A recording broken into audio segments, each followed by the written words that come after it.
भारत पर चीन का यूं अचानक आक्रमण करना और भारत को इस बात का अंदाज़ा भी न लगा पाना, शायद चीन ने भावी योजनाओं को बनाकर ही ये आक्रमण किया।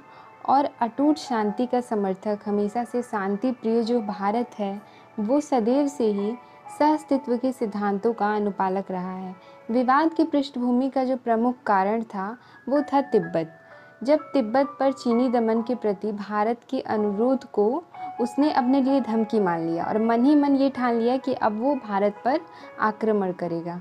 भारत इस आक्रमण का अनुमान तो लगा न सका था और तत्कालीन भारत के प्रधानमंत्री पंडित जवाहरलाल नेहरू जी का ये मानना था कि पड़ोसी राष्ट्रों के साथ मित्रता रखकर रक्षा के व्यय को राष्ट्र विकास के कार्यों में लगाया जाना चाहिए। और इस कारण 29 अप्रैल 1954 को चीन के साथ 8 वर्ष के लिए पंचशील समझौता भी किया था इन्होंने। यह कारण था कि मित्रता के लिए भारत ने तिब्बत को थाली में रखकर अपने मित्र चीन को सौंप दिया और सद्भाव से निर्णय करने का सलाह दिया।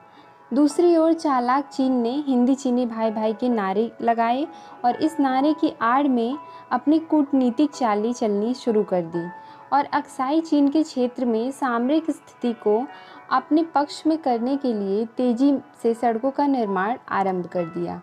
इसके साथ ही चीन ने भारत की सीमा के महत्वपूर्ण क्षेत्र नेफा यानी नॉर्थ ईस्ट फ्रंटियर एजेंसी और लद्दाख का लगभग 30,000 वर्ग मील का क्षेत्र अपने द्वारा प्रकाशित मानचित्र में चीनी सीमा क्षेत्र में दर्शाने की कार्यवाही पर भी भारत ने कोई विशेष विरोध नहीं किया। तो चीन ने इसका लाभ उठाते हुए छोटे छोटे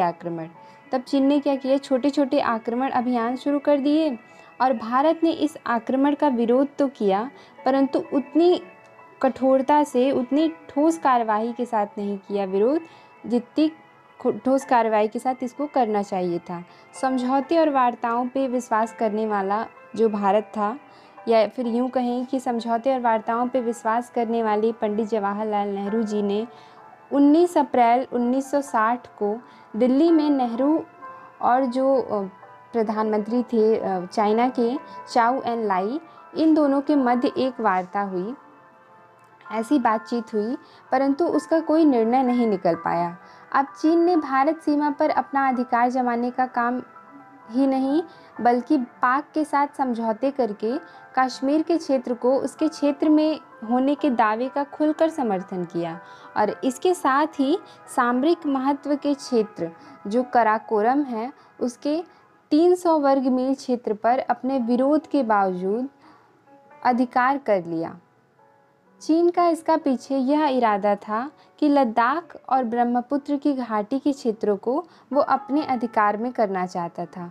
जिस समय वार्ताएं लगातार विफल हो रही थीं, उसी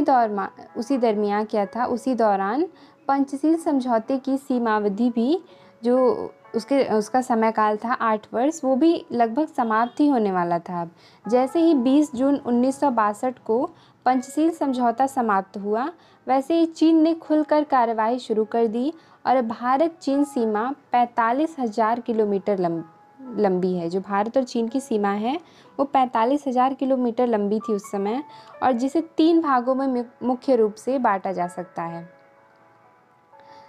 पहला पूर्वी सीमा यानी नेफा नॉर्थ ईस्ट फ्रंटियर एजेंसी, दूसरा मध्य सीमा जिसमें सिपकी दर्रा और लिपुलेख दर्रा ये सब आते हैं, और तीसरा है पश्चिमी सीमा यानी लद्दाख और अक्साई चीन का क्षेत्र। अब बात करते हैं चीन की विशाल सैन्य शक्ति के बारे में। जिस समय चीन ने भारत पर आक्रमण की योजना बनाई, उस समय उसके पास संसार की सबसे बड़ी सैन्य संख्या थी। विशाल सेना के साथ ही सर्वोत्तम श्रेणी के नवीनतम तकनीकी से बने हथियार और श्रेष्ठ सैन्य दलों की पर्याप्त व्यवस्था भी थी। वो कुछ इस प्रकार से था कि उसके पास जो थल सेना थी वो नियमित सेना जो थी वो 40,50,000 और माओ की लाल सेना जो थी वो 2,35,00,000 के लगभग थी। वायु सेना जो थी इसकी, उसमें सैनिक वायुयान 7,000 थे और जिसमें से लड़ाकू विमान 3,000 थे और हल्के बम वर्षक विमान 1000 थे। नौसेना लड़ाकू जलयान 200 थे और इसमें पनडुब्बी और टारपीडो भी शामिल थे। भारत की सैन्य शक्ति चीन की तुलना में कुछ भी नहीं थी, क्योंकि एक तो भारत ने पंचशील समझौता करके सेना और सशस्त्रों के विकास पर विशेष ध्यान नहीं दिया और 1948 में कश्मीर संघर्ष के कारण भी आर्थिक स्थिति और राष्ट्र के विकास कार्य पर विशेष ध्यान दिया, लेकिन रक्षा तैयारी के नाम पर वही पुरानी तकनीकी के हथियार और सीमित सैन्य शक्ति थी भारत की। अब जो 1962 का युद्ध हुआ था भारत पाक का, उसका वास्तविक संघर्ष क्या था ये देखते हैं। तो युद्ध का घटनाक्रम कुछ इस प्रकार था कि 8 सितंबर 1962 को थांगला दर्रा जो लद्दाख में है और 10 अक्टूबर 1962 को नमकाचू नामक भारतीय चौकी पर चीन का प्रारंभिक आक्रमण हुआ। सबसे पहले यहीं पर आक्रमण हुआ और 20 अक्टूबर 1962 के दिन चीन द्वारा भारत के विरुद्ध वास्तविक और खुलकर एकदम आक्रमण किया इन्होंने। और जबकि भारत को अभी खुले युद्ध की आशंका नहीं थी, भारत को ये लग रहा था, ये सोच रहा था भारत कि सर्दियों के बाद ही वास्तविक युद्ध आरंभ होगा और इसी कारण प्रथम आक्रमण से ये भारत आश्चर्य में पड़ गया। 20 अक्टूबर 1962 को चीन ने नेफा और लद्दाख पर जोरदार आक्रमण कर दिया। नेफा के महत्वपूर्ण सामरिक ठिकानों को अपने अधिकार में करने का प्रयास किया और लद्दाख की ओर भारतीय चौकियों को उखाड़ने की कार्यवाही भी इसी समय की। काराकोरम दर्रे के पश्चिम की ओर चीनी सैनिकों को सफलता भी मिल गई थी। इस समय भारतीय स्थल सेना अध्यक्ष जो थे वो जनरल थापर थे और चीन के विरुद्ध भारतीय चौथी कोर का नेतृत्व लेफ्टिनेंट जनरल वीएम कॉल कर रहे थे, इनको सौंपा गया था। और चीन ने अपने इस हमले से खिजेमान के साथ ही बुगला नामक भारतीय सीमांत क्षेत्र को भी अपने अधिकार में ले लिया था।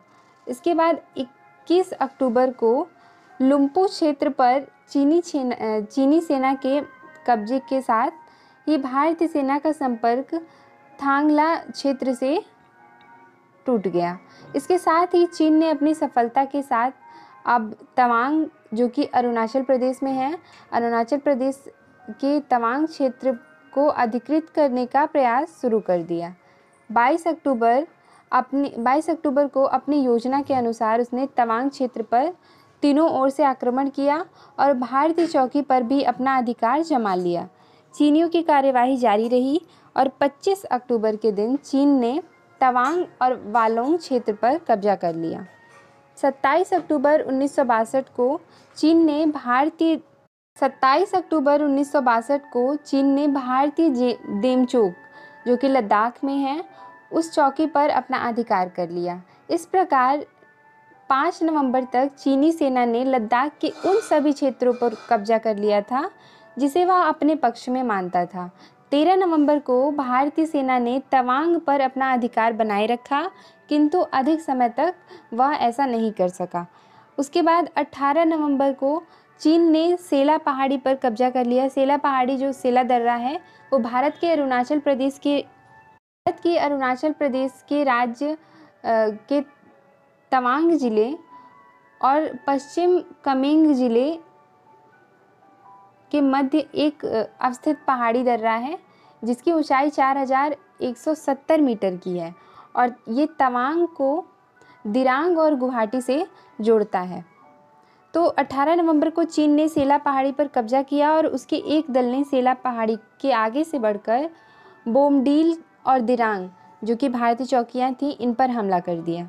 19 नवंबर को भारतीय प्रधानमंत्री के अनुरोध पर इंग्लैंड और अमेरिका ने सैन्य सामग्री और वायुयान आदि ये सब सहायता के लिए भेजने शुरू कर दिए और फिर अमेरिका ने अपना 7वां बेड़ा भी भारत की सहायता के लिए हिंद महासागर में प्रवेश करा दिया। 21 नवंबर को एक तरफा युद्ध विराम की घोषणा कर दी चीन ने और 1 दिसंबर 1962 तक अपनी समस्त सेना को पीछे हटने का भी आश्वासन दे दिया।